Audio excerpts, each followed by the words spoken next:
Operation big daddy നടത്തിയ പരിശോധനയിൽ online പെൺവാണിഭ സംഘത്തിൽപ്പെട്ട 14 പേർ തലസ്ഥാനത്ത് പിടിയിലായതാണ് ഇന്നത്തെ ആദ്യ റിപ്പോർട്ട്.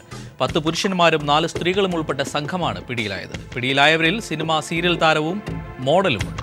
റിപ്പോർട്ടിലേക്ക്. തിരുവനന്തപുരത്ത് ഓപ്പറേഷൻ ബിഗ് ഡാഡി എന്ന പേരിൽ നടന്ന പരിശോധനയിലാണ് പെൺവാണിഭ സംഘം പിടിയിലായത്.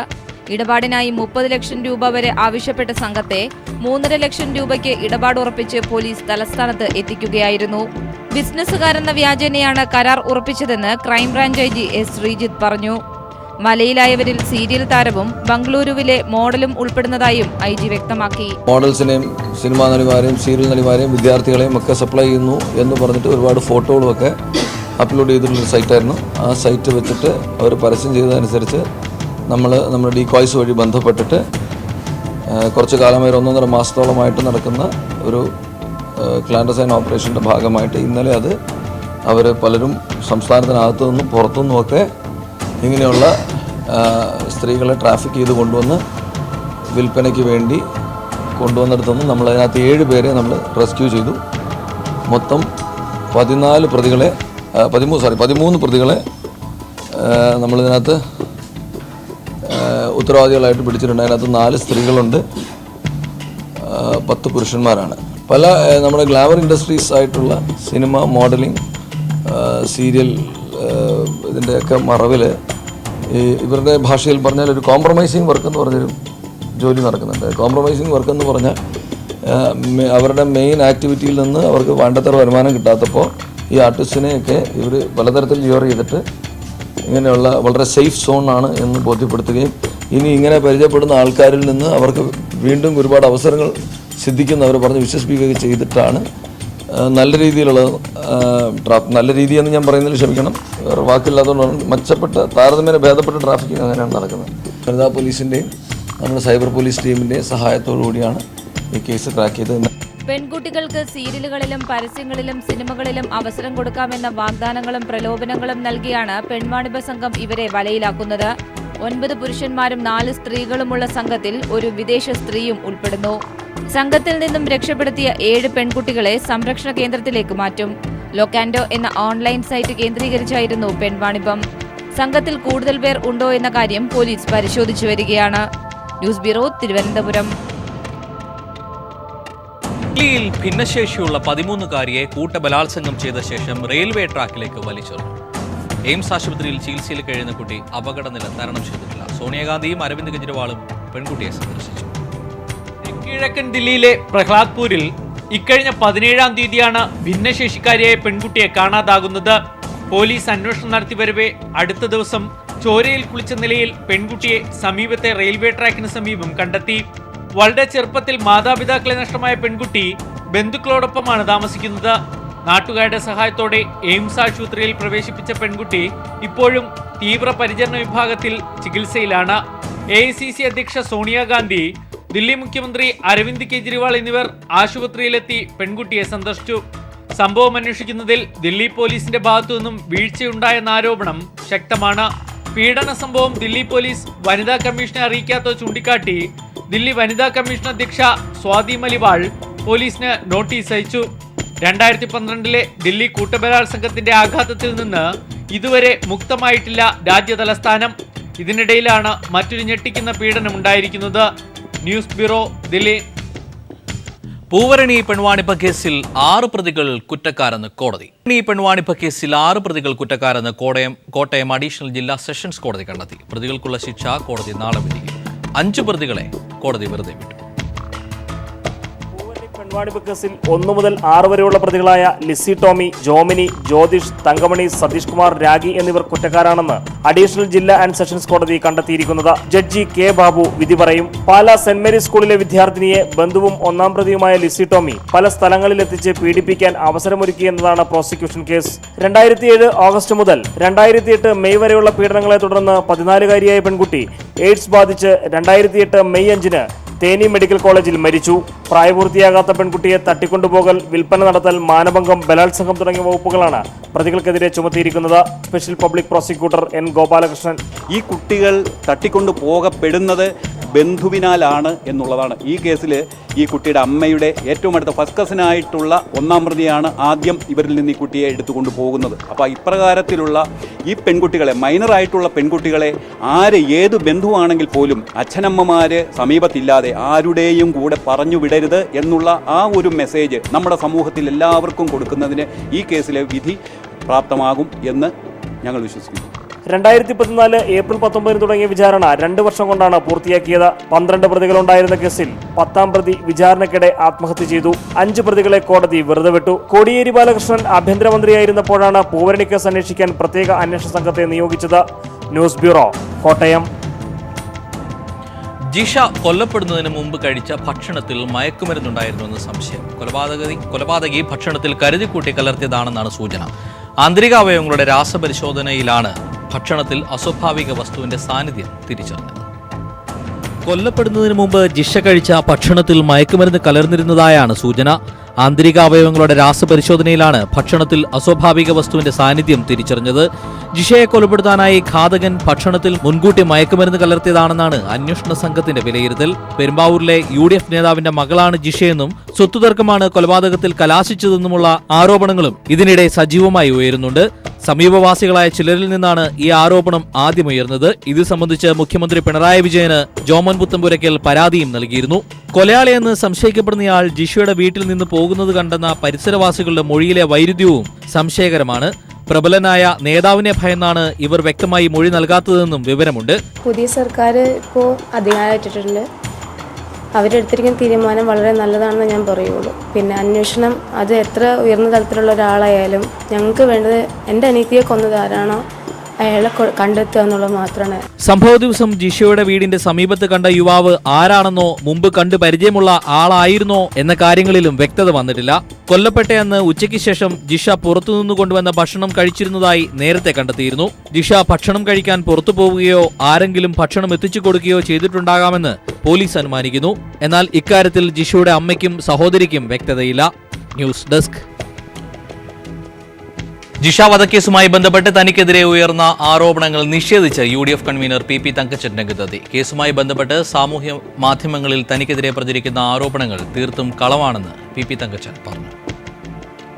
ജിഷയുടെ അമ്മ രാജേശ്വരി തന്റെ വീട്ടിൽ 20 വർഷക്കാലം ജോലി ചെയ്തിരുന്നുവെന്നതടക്കം പ്രചരിക്കുന്ന വാർത്തകൾ തങ്കച്ചൻ നിഷേധിച്ചു. തന്നെ അപകീർത്തിപ്പെടുത്താൻ ആരോപണങ്ങൾ മനഃപൂർവ്വം കെട്ടിച്ചമച്ചതാണ്. ഇതിനെതിരെ മുഖ്യമന്ത്രിക്ക് പരാതി നൽകും. തന്നെ അപമാനിച്ചവർക്കെതിരെ മാനനഷ്ട കേസ് നൽകുമെന്നും PP തങ്കച്ചൻ പറഞ്ഞു. രാജേശ്വരി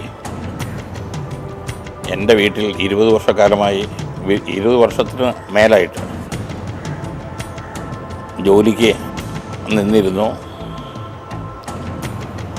എന്തും അതുമായി ബന്ധപ്പെട്ട മറ്റ് ഉയർത്തിയ ആരോപണങ്ങൾ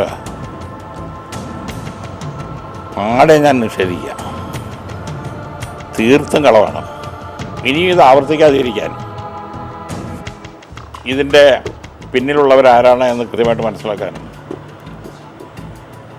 അവരുടെ പേരിൽ കർശനമായ നടപടികൾ സ്വീകരിക്കാനും ഞാൻ ബഹുമാനപ്പെട്ട മുഖ്യമന്ത്രിക്കും അദ്ദേഹത്തിന് അപേക്ഷ കൊടുക്കും. കൊല്ലപ്പെട്ട ജിഷ പെരുമ്പാവൂരിലെ പ്രമുഖനായ കോൺഗ്രസ് നേതാവിന്റെ മകളാണെന്നും സ്വത്തിന്മേലുള്ള അവകാശം ചോദിച്ചതാണ് കൊലയ്ക്ക് കാരണമായതെന്നും ആരോപിച്ച് ജോമൻ പുത്തൻപുരയ്ക്കൽ മുഖ്യമന്ത്രിക്ക് പരാതി നൽകിയിരുന്നു.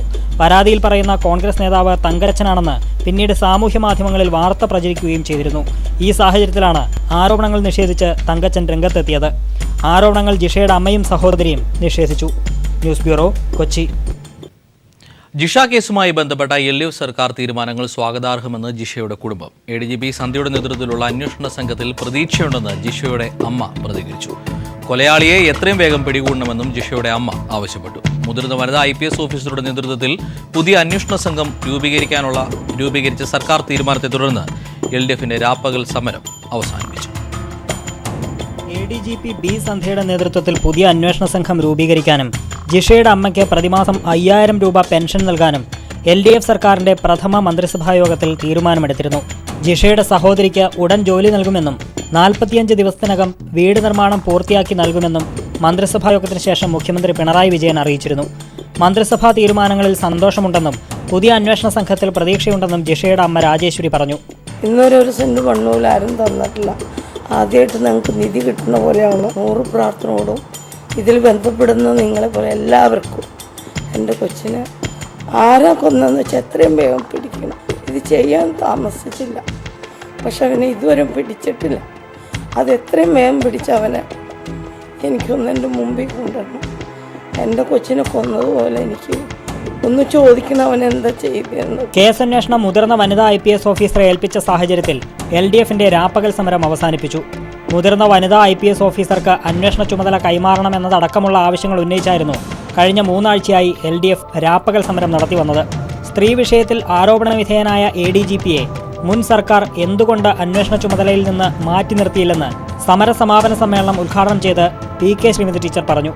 ഉമ്മൻചാണ്ടിക്കും ചെന്നിത്തലയ്ക്കും തങ്കച്ചനും എന്താണ് ഒളിക്കാനുള്ളതെന്നും ശ്രീമതി ടീച്ചർ ചോദിച്ചു.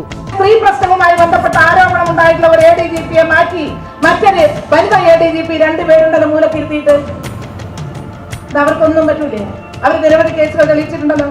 ശ്രീ ഉമ്മൻചാണ്ടിക്കും ആഭ്യന്തര വകുപ്പ് മന്ത്രിക്കും തങ്കച്ചനും എല്ലാം ഒളിച്ചു വെക്കാൻ എന്താണുള്ളത്? അതേസമയം കേസ് അന്വേഷണത്തിന്റെ ഭാഗമായി ADGP B സന്ധ്യ അടുത്ത ദിവസം പെരുമ്പാവൂരിലെത്തും. News bureau, Kochi. പെൺകുട്ടികൾക്കെതിരെയുള്ള ലൈംഗികാതിക്രമങ്ങൾ തടയുന്നതിന്റെ ഭാഗമായി ഇന്തോനേഷ്യ നിയമ നടപടികൾ ശക്തമാക്കുന്നു. ഇത്തരം കേസുകളിൽ അറസ്റ്റിലാകുന്ന പ്രതികൾക്ക് കടുത്ത ശിക്ഷ നൽകാനാണ് ഇന്തോനേഷ്യൻ ഗവൺമെന്റ് തീരുമാനിച്ചിരിക്കുന്നത്. പെൺകുട്ടികൾക്കെതിരെയുള്ള ലൈംഗികാതിക്രമങ്ങൾ തടയുന്നതിന്റെ ഭാഗമായാണ് കേസുകളിൽ അറസ്റ്റിലാകുന്ന പ്രതികൾക്ക് കടുത്ത ശിക്ഷ നൽകാൻ ഇന്തോനേഷ്യൻ ഗവൺമെന്റ് തീരുമാനിച്ചത്. മരുന്നുകൾ ഉപയോഗിച്ച് വന്ധ്യംകരിക്കുമെന്ന് പ്രസിഡന്റ് ജോക്കോ വിഡോഡോ വാർത്താസമ്മേളനത്തിൽ അറിയിക്കുകയായിരുന്നു. ജയിൽ മോചിതരാകുന്ന പ്രതികളുടെ ശരീരത്തിൽ ഇലക്ട്രോണിക് മോണിറ്ററിംഗ് ഡിവൈസ് ഘടിപ്പിക്കും. കുട്ടികൾക്കെതിരെയുള്ള പീഡനങ്ങൾ രാജ്യത്ത് വർദ്ധിച്ചു വരുന്ന സാഹചര്യത്തിൽ പീഡനങ്ങൾ തടയാനായി പ്രതികൾക്ക് കടുത്ത ശിക്ഷ നൽകുക മാത്രമേ വഴിയുള്ളൂവെന്ന് ഇന്തോനേഷ്യൻ പ്രസിഡന്റ് പറയുന്നു. കഴിഞ്ഞ മാസം സുമാത്ര ദ്വീപിൽ 14-കാരി ക്രൂരമായി പീഡനത്തിനിരയായ സംഭവത്തിന് ശേഷമാണ് നിയമം ശക്തമാക്കാൻ സർക്കാർ തീരുമാനിച്ചത്. സ്കൂളിൽ നിന്നും വീട്ടിലേക്ക് മടങ്ങുകയായിരുന്ന പെൺകുട്ടിയെ 7 കൗമാരപ്രായക്കാർ ചേർന്ന് ബലാത്സംഗം ചെയ്ത് കൊല്ലുകയായിരുന്നു. ശരീരമാകെ മുറിവുകളുമായി വിവസ്ത്രയായ നിലയിലായിരുന്നു പെൺകുട്ടിയുടെ മൃതദേഹം. പ്രതികൾക്ക് 10 വർഷം ജയിൽ ശിക്ഷ കോടതി വിധിച്ചിരുന്നു. സംഭവത്തിനു ശേഷം ശക്തമായ പ്രതിഷേധമാണ് സുമാത്രയിൽ നടന്നത്. യുവാക്കളും സ്ത്രീകളുമടക്കം ആയിരക്കണക്കിന് ആളുകൾ തെരുവുകളിലെത്തി പ്രതിഷേധിച്ചിരുന്നു. News desk. കടൽ കൊലക്കേസിൽ ഇന്ത്യയിൽ കഴിയുന്ന ഇറ്റാലിയൻ നാവികന് ഉപാധികളോടെ നാട്ടിലേക്ക് മടങ്ങാൻ സുപ്രീം കോടതി അനുമതി നൽകി. നാവികന്റെ ഹർജി പരിഗണിച്ചാണ് അനുമതി. നാവികന്റെ ആവശ്യം ഇന്ത്യ എതിർത്തില്ല. കടൽ കൊലക്കേസിൽ അന്താരാഷ്ട്ര മധ്യസ്ഥ കോടതി വിധി ഇന്ത്യക്ക് അനുകൂലമായാൽ നാവികൻ മടങ്ങി വരണം. ഇക്കാര്യത്തിൽ ഉറപ്പ് ഇറ്റാലിയൻ എംബസി എഴുതി നൽകണമെന്നും സുപ്രീം കോടതി ആവശ്യപ്പെട്ടു. കടൽ കൊലക്കേസ് പരിഗണിക്കുന്ന അന്താരാഷ്ട്ര മധ്യസ്ഥ കോടതി വിധി ഇന്ത്യക്ക് അനുകൂലമായാൽ നാവികൻ മടങ്ങി വരണം. ഇക്കാര്യത്തിൽ ഇന്ത്യയിലെ ഇറ്റാലിയൻ എംബസി രേഖാമൂലം ഉറപ്പ് നൽകണം. ഇറ്റലിയിൽ കഴിയുകയാണെങ്കിലും നാവികൻ ഇന്ത്യയുടെ അധികാര പരിധിയിലായിരിക്കും. പാസ്പോർട്ട് ഇറ്റാലിയൻ അധികൃതർക്ക് നൽകണം തുടങ്ങി ഉപാധികളോടെയാണ് സാൽവത്തോറോ ജെറോമിന് നാട്ടിലേക്ക് പോകാൻ സുപ്രീം കോടതി അനുമതി നൽകിയിരിക്കുന്നത്.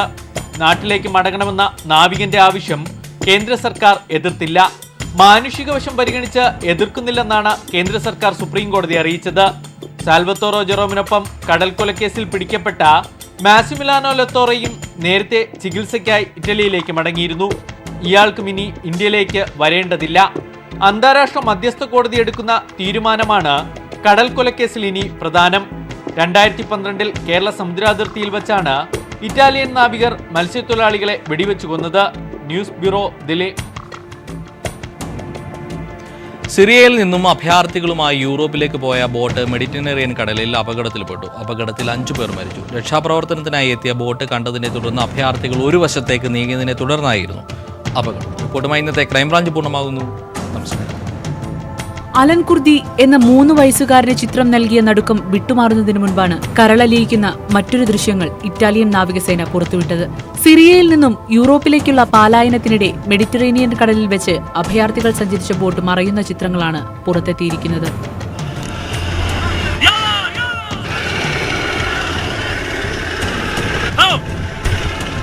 രക്ഷാപ്രവർത്തനത്തിനെത്തിയ കപ്പൽ കണ്ട അഭയാർത്ഥികൾ ആ വശത്തേക്ക് നീങ്ങിയതിനെ തുടർന്ന് ബോട്ട് തലകീഴായി മറിയുകയായിരുന്നു. ബോട്ടിലുണ്ടായിരുന്നവരിൽ 562 പേരെ രക്ഷിക്കാൻ കഴിഞ്ഞെങ്കിലും 5 പേരുടെ ജീവൻ കടലെടുത്തു. ഇറ്റാലിയൻ നാവികസേനയുടെ ബോട്ട് ജാക്കറ്റുകൾ എറിഞ്ഞുകൊടുത്താണ് ജീവൻ രക്ഷിച്ചത്.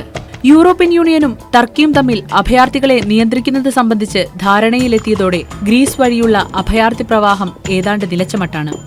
ലിബിയയിൽ നിന്ന് ഇറ്റലി വഴി യൂറോപ്പിലേക്ക് കടക്കാനാണ് ഇപ്പോൾ അഭയാർത്ഥികൾ ശ്രമിക്കുന്നത്. International desk.